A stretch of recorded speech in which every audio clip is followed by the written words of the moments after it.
पश्चिम बंगाल में corona virus पर सियासी घमासान तेज हो गया है। भाजपा नेता पश्चिम बंगाल की मुख्यमंत्री ममता बनर्जी के ऊपर आंकड़े छिपाने का आरोप लगा रहे हैं, तो टीएमसी प्रमुख केंद्र के ऊपर निशाना साध रही है। दरअसल पश्चिम बंगाल में कोरोना वायरस के संक्रमण से निपटने के साथ साथ चुनाव की तैयारी भी चल रही है।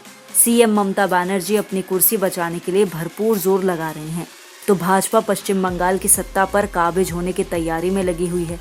ऐसे में कोरोना काल में भी टीएमसी और भाजपा का राजनीतिक खेल बंद नहीं हुआ है। पश्चिम बंगाल विधानसभा चुनाव की तैयारी में जुटी ममता बनर्जी को लगता है कि अगर वो कोरोना वायरस के संक्रमण से निपटने में केंद्र सरकार की भूमिका को स्वीकार कर लेती हैं, तो उनकी स्थिति कमजोर हो जाएगी। इसके कारण जब पश्चिम बंगाल के कोरोना प्रभावित 7 जिलों की स्थिति पर नजर रखने के लिए केंद्रीय टीमें भेजी गयी, तो ममता बनर्जी ने उसका विरोध करना शुरू कर दिया। हालांकि केंद्रीय टीम केवल पश्चिम बंगाल में ही नहीं भेजी गई है। केंद्र सरकार ने 4 राज्यों के कुछ जिलों की स्थिति को देखते हुए वहां इंटर मिनिस्ट्रियल सेंट्रल टीम यानी कि IMCT भेजने का फैसला किया था। इसमें महाराष्ट्र के मुंबई और पुणे, राजस्थान के जयपुर, मध्य प्रदेश के इंदौर और पश्चिम बंगाल के कोलकाता, हावड़ा, पूर्वी मेदिनीपुर, नॉर्थ 24 परगना, दार्जिलिंग, कोलिंगपोंग और न्यू जलपाईगुड़ी जिले को शामिल किया गया था। हालांकि ममता बनर्जी के अलावा किसी दूसरे राज्य में केंद्रीय टीम का कोई विरोध नहीं हुआ, बल्कि उसे सहयोग दिया गया। लेकिन ममता बनर्जी की राज्य सरकार ने पहले तो इस टीम को सहयोग करने से मना कर दिया और केंद्र सरकार के ऊपर संघीय ढांचे के खिलाफ काम करने का आरोप लगाया। लेकिन जब उनकी किरकिरी होने लगी तो फिर बाद में सहयोग करना शुरू किया। ममता बनर्जी के इस रवैये के खिलाफ पश्चिम बंगाल भाजपा के नेताओं ने अनोखे तरीके से विरोध प्रदर्शन किया। अपने अपने घरों से वीडियो बनाकर इन लोगों ने ममता बनर्जी की सरकार के ऊपर कोरोना वायरस के संक्रमण के सही आंकड़े छिपाने और केंद्र के साथ सहयोग नहीं करने का आरोप लगाया।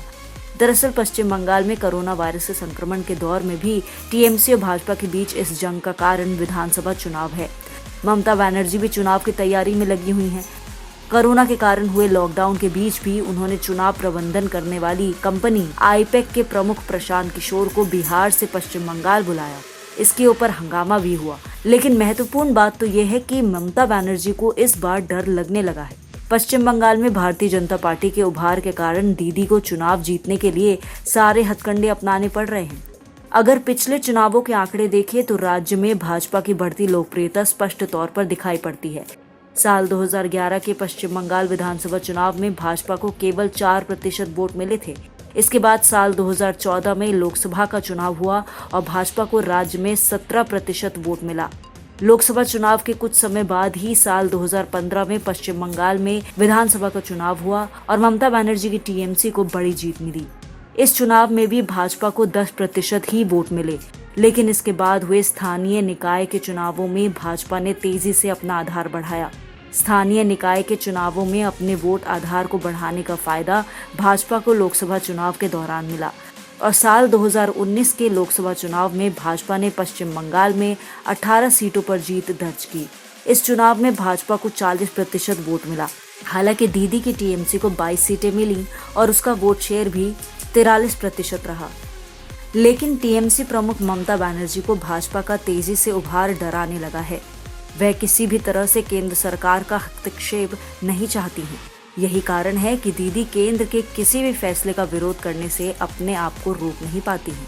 अगर आपको हमारा वीडियो पसंद आया हो तो इसे लाइक करें, इस चैनल को सब्सक्राइब करें और हाँ, बेल आइकन भी दबाएं ताकि आप तक हमारे वीडियो की नोटिफिकेशन पहुंचते रहें। हमसे जुड़े रहने के लिए अपने सुझाव हमें कमेंट बॉक्स में देते रहें। हमें आपके सुझाव का इंतजार रहेगा। हमारे साथ जुड़ने के लिए धन्यवाद।